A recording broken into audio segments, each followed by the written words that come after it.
Can we also look at the needs in another country, so Romania?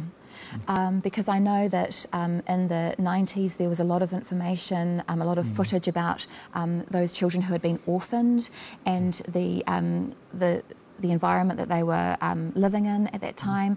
And Ron was actually, he went to Romania himself and he founded a home in Transylvania, I believe it was. Can you talk a little bit about the environment in Romania and your work there?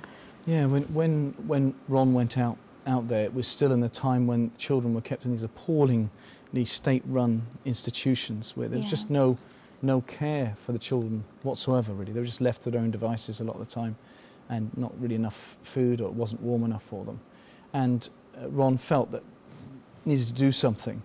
Not just do something, but also provide a model of care that could be then used by others as well, looking at how can we present something, a way of caring for these children then could be modelled by others. Right. So he set up the home not only just to look after the 23 children, which we looked after, but also to share that with others and let other people know that there was a way of doing it.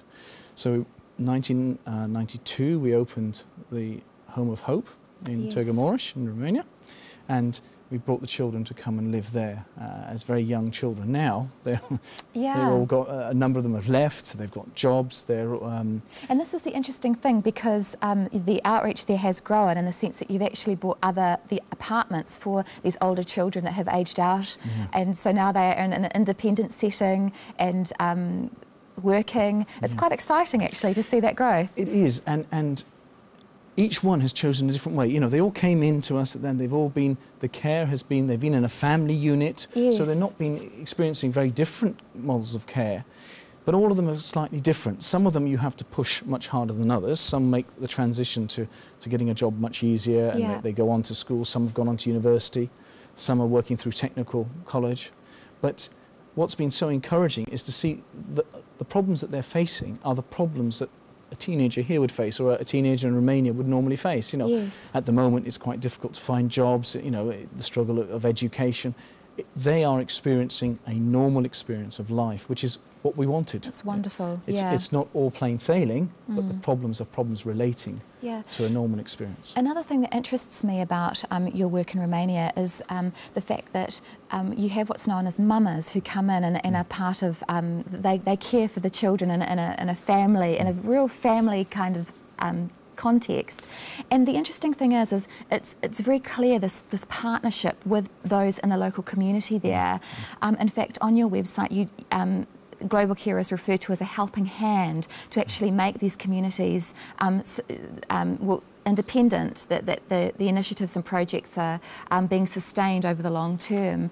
Can you talk about that partnership with those in the local community? And obviously the mamas is a key example of that. We depend on, wherever we go, Christian nationals. We need them to step forward with us, and it often comes as an expression of theirs and their heart and their desire.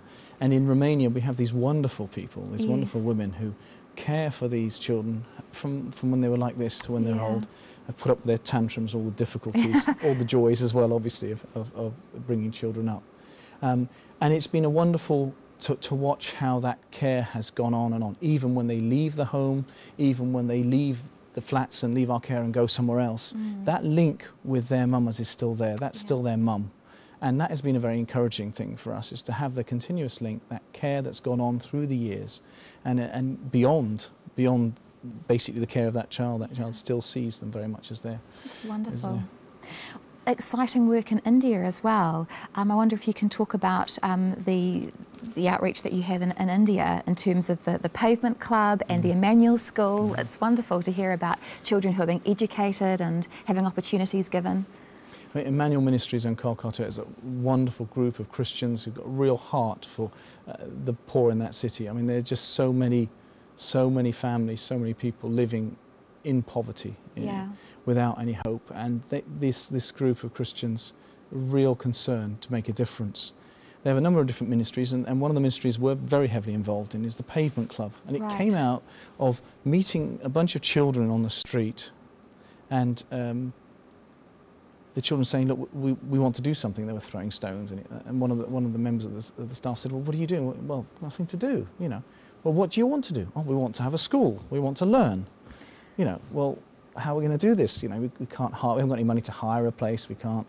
So what this person did is every Sunday afternoon he would go and do basically a Sunday school on the pavement with them. Wow. On a pavement, just there. They wouldn't hire anything to do it. They just sit on the pavement and he would talk to them. And from there developed into a sort of non-formal school. So they started going more than just Sundays. It became Monday, Tuesday, Wednesday, Thursday, and it developed from there. Now, of course, we have some premises for them, but they are still for children who would otherwise not go to any form of school. It's for children, it's a non-formal, the aim being to put them into government-funded primary schools, where a lot of these very poor families just can't make that transition. Yes. The children just don't know behaviour, and they don't have any basic skills, numeracy or literacy, and being able to work with them. And it's been very exciting to see that work really well.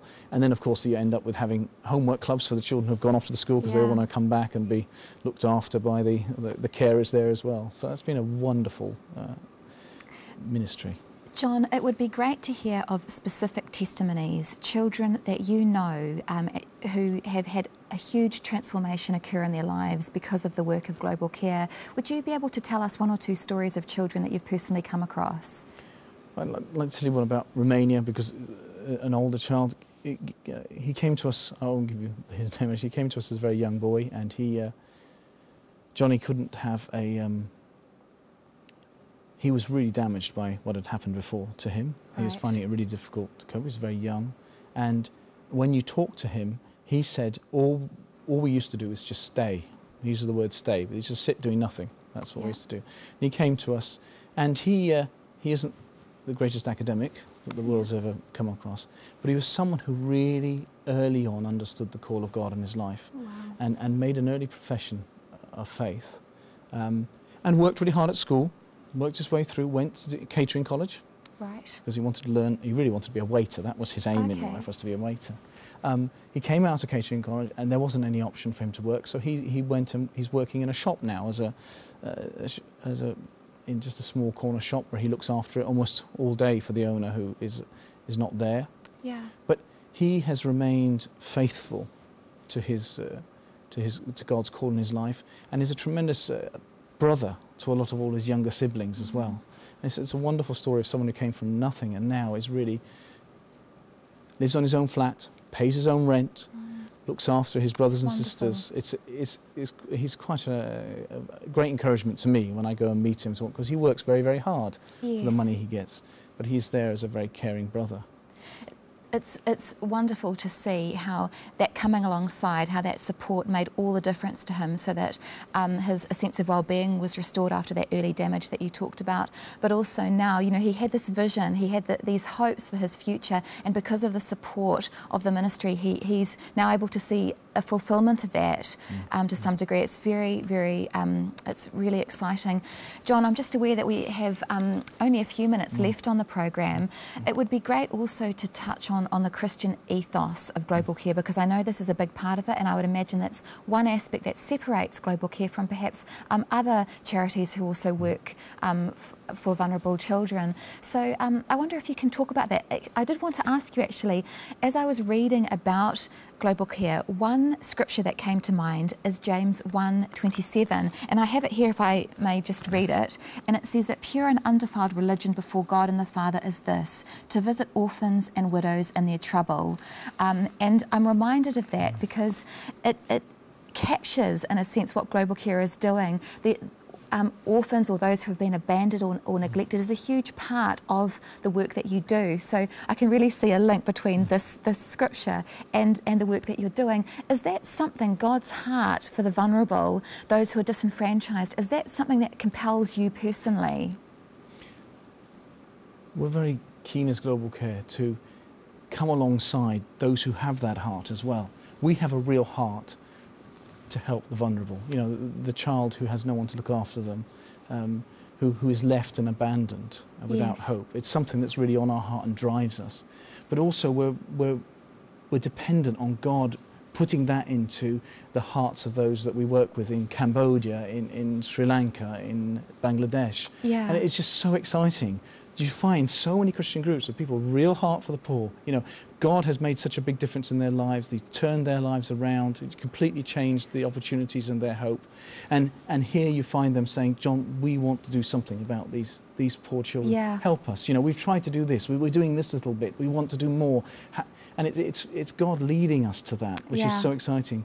You know, each one of the ways we've met our partners are often quite miraculous. You know, how God has brought someone in contact with somebody who's made the contact with us, and we've gone and met them, and there's instantly this sort of shared vision, shared heart, shared desire. Yeah. And we really believe that God has set us apart, has called us to do this, to make a difference to, you know, tens of thousands of children who, without our involvement, without the involvement of the people that God has called in the grassroots Christian communities we work with, just would have been left abandoned. And before the program we were talking, and I love the way you described it, that God is living and active and at work in many, many children's lives across the world. And I think that's a brilliant way to put it. It is evidence of God's grace and His hand at work, quite demonstrably as well. It's very exciting.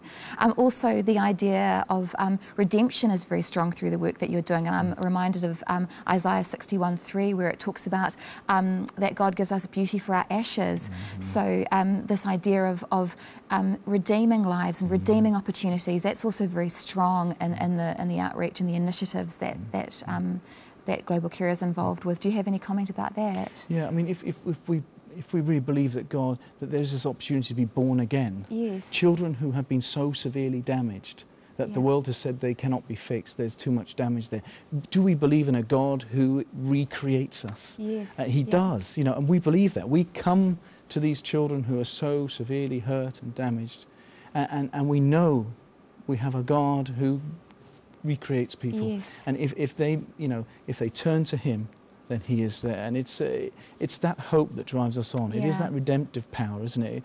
God doesn't just save someone and leave them. He buys back the years that have been wasted. He doesn't leave them without, and that's one thing we're really excited about. In Uganda, we've been working with child soldiers who've been taken off and had to fight in war, and have to bring them back and try and reintegrate them. You know, how do you accept yourself as a child when you've been forced to kill people, and having to take children through that? These are children.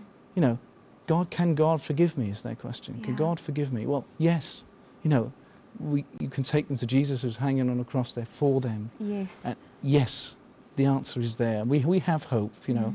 We're the people that, for some reason, God has given us the privilege of being allowed to be part of that, and we feel that intensely.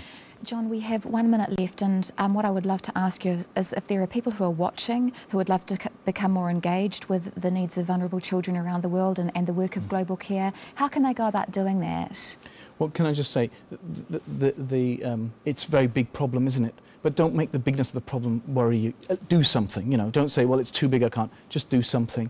You can easily look on our website. I think the details will be on the screen soon, and you can find out some more about the work. If God is calling you, drawing you into this, please take the opportunity to have a look and see, but please don't leave it. Do something.